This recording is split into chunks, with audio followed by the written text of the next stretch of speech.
Seattle Kraken fell in a shootout to Columbus last night at Climate Pledge Arena, 2-1 the final. Seattle scored the game's first goal in the first period by Ryan Winterton, his second NHL goal of his career.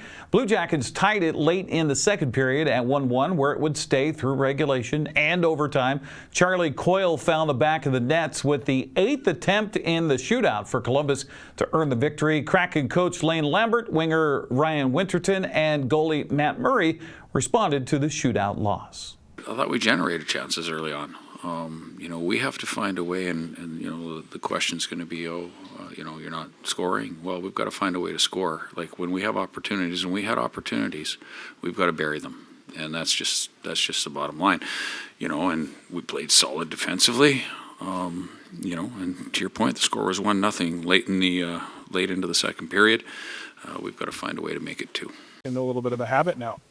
The goal scoring. Yeah, it was a great play by Benny. He was just lucky enough to be coming, downhill with some speed and, kind of had an open net. So it was a great play by him. What did you make of Ben's game tonight? It seemed like he was kind of all over the place, creating some opportunity. He got one himself, a good chance later, but then the setup for your goal as well. Yeah, that's his game. He likes to have the puck on his stick and kind of makes it easy on us wingers and kind of just get up beside him and, he's gonna make a play. So, thought he was awesome tonight. Thought Kurtz was awesome tonight. Thought a lot of other guys played good, but just got to figure a way to close out games. How did it feel compared to some other games where you haven't had a chance to play for a while?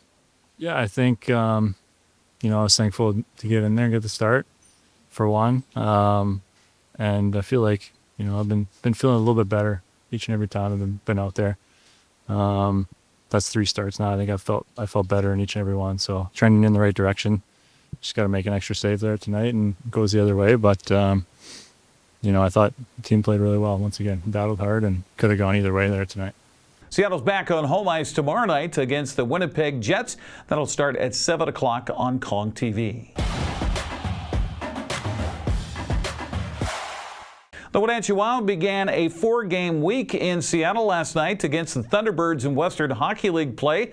Didn't go so well for the Wild as Seattle jumped out to the home team jumped out to a 2-goal first period lead before Wenatchee could respond. T-Birds would add a couple of more goals on the night for a 4-1 victory. Here's Seattle onside with the puck. Centering feed deflected down low to Hartman. Work it back up top of the blue line.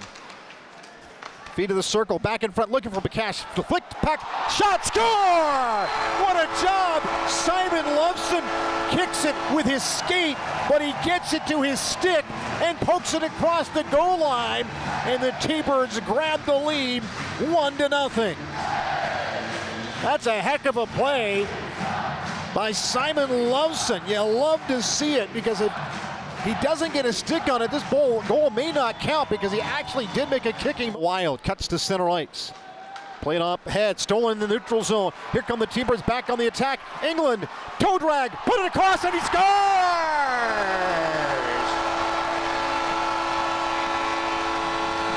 Holberton trying to slide it up the wall, stolen by the Wild. It's loose in the slot, trying to get a shot off from there, and they do, and they score. Grady Wedman gets the goal, makes it a 2-1 contest. For Wedman on the season, that's his first.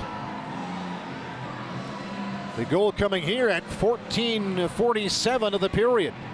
To the blue line, stolen there by England. Skates in, snaps it down low. Martin on the pad, shoots, score!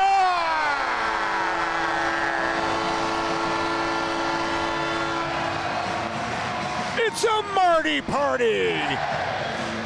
On an assist once again from Brock England. Over the boards for Seattle, wins the face-up up top. Popple, work it down the wall for Martirana, back to the slot, a shot deflected on net side, and they will score! Brock England puts it home. 4-1 Seattle for King and Country. The T-Birds extend their lead. Flip to the line, held in by Popple, drop it across for Cumbie, a bouncing puck. He's trying to get it back on his stick to get his shot off. He'll turn, top of the circle, won't get the shot off. There's your horn to end this one. Wenatchee continues on the road Friday at Portland at 7 o'clock before returning home to host Prince Albert Saturday at 6 and Portland Sunday at 4. You can follow the action with Austin Drade on 560 KPQ locally. And for tickets for the weekend games, go to WenatcheeWildHockey.com. Well, the first round of the State 1A girls tournament began, we're talking soccer, yesterday in Blaine. For Cascade, Kodiaks drew a very tough Linden Christian squad in the first round. Did not go well. The Lynx scored 4 goals in the first 10 minutes of the contest. They go on for an 8-0 win. Cascade's season comes to an end. Cashmere, ranked 4th in the final RPI poll by the WIAA, will host 14th rated Tenino tonight at Vale Elementary in Cashmere. Bulldogs enter the game 18-2 on the season, while the Beavers are 13-4-2. Kickoff is set for 6 o'clock.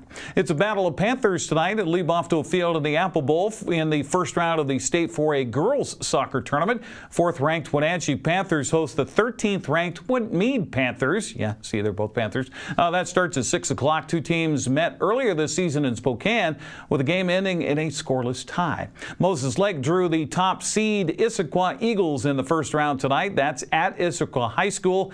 The Mavericks, the second seed out of the Big Nine, with a 10-6-1 record. Their game also kicks off at 6 p.m. Well, today's the first day of the WIAA State 2B and 1B volleyball tournament that's happening down in the SunDome in Yakima. Entiat fell in its play-in game this morning to Tohola 3-1. Final scores were 24-26, 25-14, 18, and 12. Tiger season came to an end with the loss. Soap Lake also had its season end with a play-in loss to who'd they play? They played Tenasket. No, they played Wahkiakum. There you go. 3-1. The final scores 25-15, 15-25, 25-22, and 25-21. Now, Manson's first round opponent in the 2B tournament was LaConner.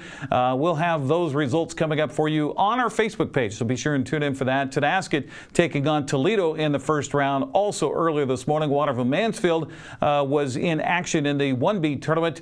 They were taking on Providence Classical. Again, watch our Facebook page for results and what is to happen next for our area volleyball teams. That's Check Sports News. I'm Eric Granstrom. Have a happy Wednesday.